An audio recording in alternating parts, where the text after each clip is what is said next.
Jared Rose for the Thomas McCune NOLA.com out at Livonia High School with Bryce Jones and Malcolm Dedrick.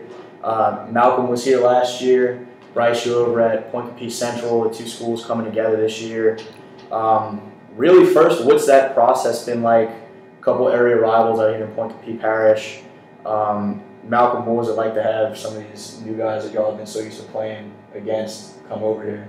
It's actually been a little smooth because, we've really been knowing each other, so it's easier to get along with each other. It's funny hearing him say how smooth. He's got like a smooth way of saying how smooth the transition has been. What was it like for you guys? Because it was a pretty big rivalry before, wasn't it? Right.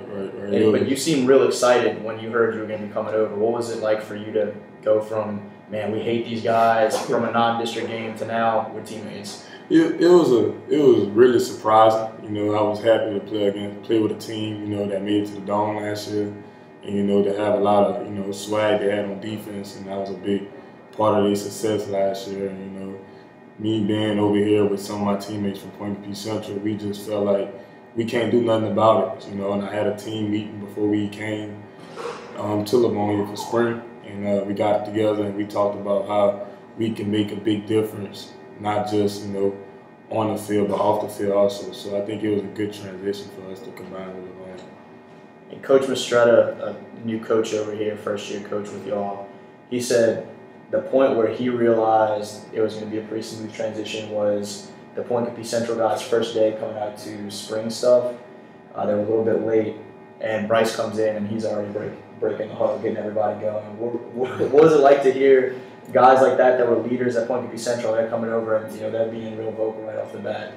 Yeah, it would be like that because I think I told you we played together when we was little, so it was kind of expected for him to be a leader when he came over. Yeah, you guys have been close. What were some of those relationships like, y'all in middle school or as kids coming up, whether y'all specifically or just different guys on the team that had that same sort of deal? We always was against each other. Either PC Rec baseball, recreation baseball, basketball.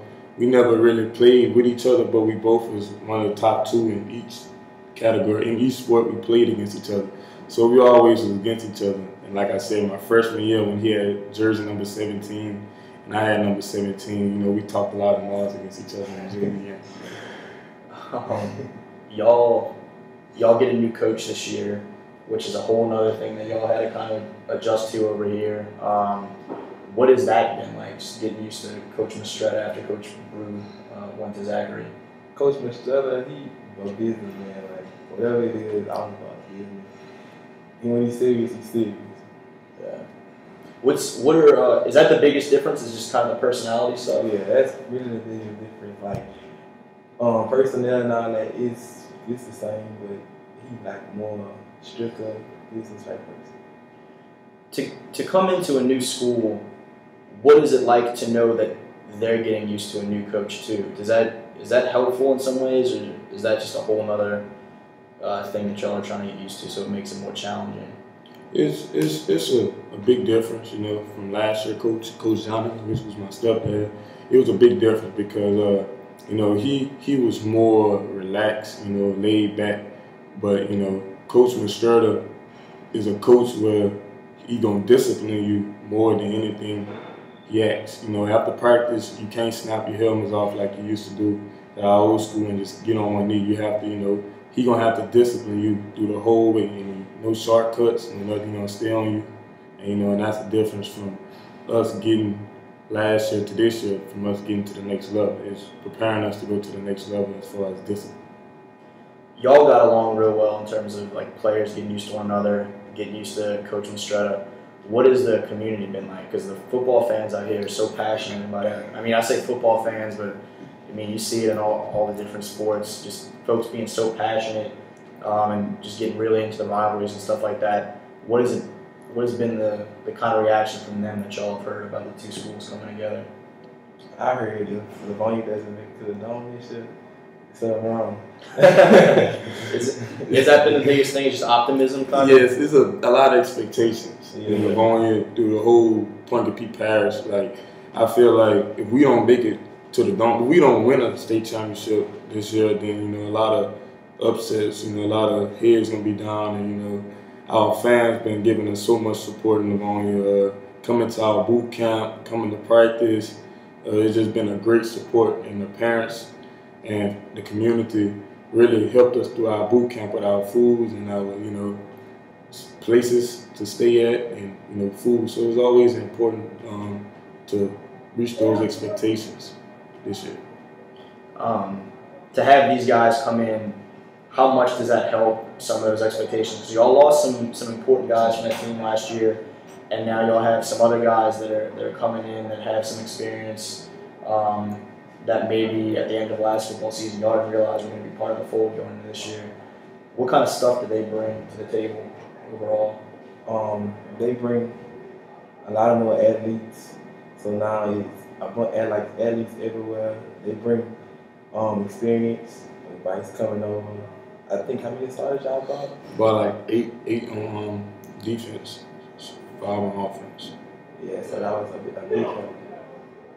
What's it like for y'all to come into a situation where they got to the Dome last year? They got as far as folks in this area have gotten, really. It's the farthest Livonia had ever been, and for now to y'all. What was it like to watch that, and what is it like to now be a part of it?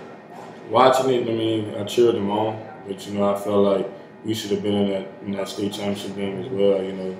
They beat us last year, and it was a great look for our season because after that we knew how much we had to work harder after that loss week 2 last year, and us combining with Livonia, I think we bought a lot of, not just athletes, we bought swag and we bought that speed, and that's always important for this offense, with the receivers out there, with Steven, he's a big lift, with the 6'4", running 4'4", we can throw it and we can run it this year, so I think that's a big plus in us combining. With all the different things that went on at the end of baseball season and finding out that there were going to be games that needed to be forfeited and stuff like that, this guy I know was a little down about. He was hearing about that as a man. Like, what the heck? Do they have to forfeit all these games? Have y'all talked about that much at all and taken it as motivation, a chip on your shoulder, or anything like that, or have y'all kind of just tried to put it behind you as much as possible? I guess start with Malcolm. I play baseball, so not really. I really don't think about it because it won't help me none this year. So we put it behind us. And then same sort of deal for you. Motivation, I still hear opponents, districts, saying bad stuff about it, negative stuff about it. But when the Friday night lights come on, we're gonna buckle up and we're gonna strap up and see, we don't cancel out. We're focusing on this year, and that's getting back in the state championship. There you go. Obviously, big expectations, big goals again this year, Livonia. Again, for Bryce Jones, for Malcolm Dedrick, Jed Rose for Tom speaking at NOLA.com.